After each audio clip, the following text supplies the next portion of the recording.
Hey, what's up guys, it's What the Tech, and we need to talk.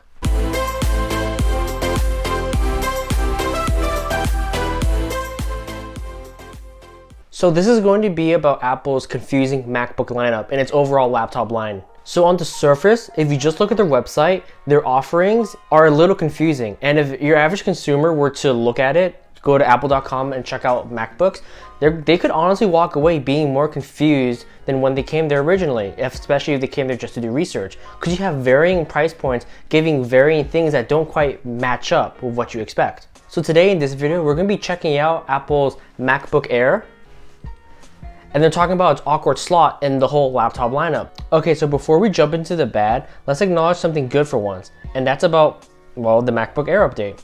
Price aside, it's a pretty darn good laptop in my opinion, especially when you compare it to Apple's other laptops. And listen, we're talking about a vacuum here, just Apple laptops. It's a great bang for your buck. 2 Thunderbolt 3 ports and a headphone jack, as opposed to the MacBook's 1 USB-C port and headphone combo jack. Also, it comes with Touch ID, which the MacBook doesn't have. But what differentiates it from the MacBook Pro is that it doesn't have the additional 2 Thunderbolt 3 ports or the touch bar. And to be honest here, the touch bar isn't really much of a selling point anymore. So yeah, it's a good compromise between the two machines, and although it's a dual-core laptop, the specs shouldn't be all that you look into. Remember the kind of people the MacBook Air is marketed to, or better yet, designed for.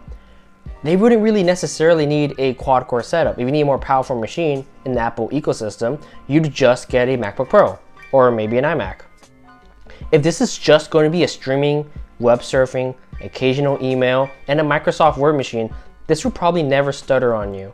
Especially with Apple's tight integration between hardware and software, you'll never have a day where you go, man, I should have got the Pro instead.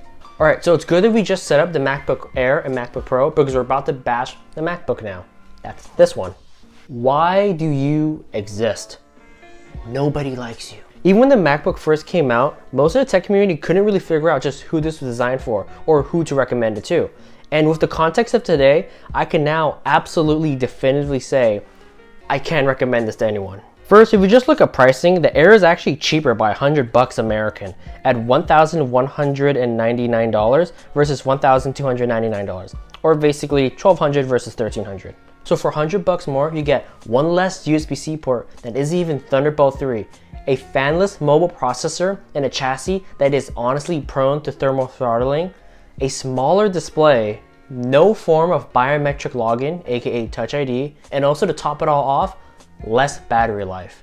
Yep, all that for $100 more. Don't you think that's a bargain? And if you're the kind of person that has just a little bit of self-respect left in them, you're gonna wanna save the $100 and buy essentially a baby MacBook Pro. Called Air in name only because it harkens back to the day where the Air was Apple's Halo machine. Now I get the argument being made that the MacBook is centered more as a netbook nowadays, but that's not really representative in the pricing. And I promise after this point, I'll stop mentioning pricing because this is the last thing I want to talk about. The MacBook is too expensive for what it is.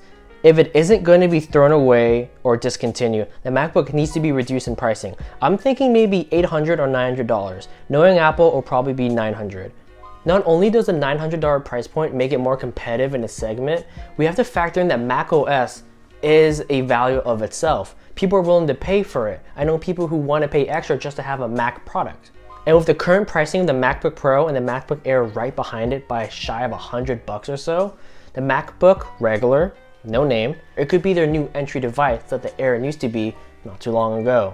I really hope that the MacBook's Air pricing at $1,200 wasn't because of the fact that a base model MacBook Air at $1,100 would cost equivalently as much as a base iPhone XS Max. iPhone XS Max. The idea of a phone costing as much as a laptop, which is supposed to be a long-term durable good, just doesn't sit well in my stomach, and I'm sure someone in Apple's boardroom didn't enjoy that either. Well, thanks for watching What the Tech. If you like what you saw, don't forget to give a thumbs up down below, and don't forget to subscribe to see more videos. And go ahead and share in the comments if you're going to buy a MacBook Air, or what was your first experience being exposed to one. When I was first exposed to it, I thought, wow, that looks like a pretty cool machine. Wow, it lights up. My logo doesn't do that. Oh, and last thing to end on is, I'm starting to feel like almost every single item of Apple's product line is $100 too expensive. Maybe that's just me. All right, see you in the next one. Peace. Survive.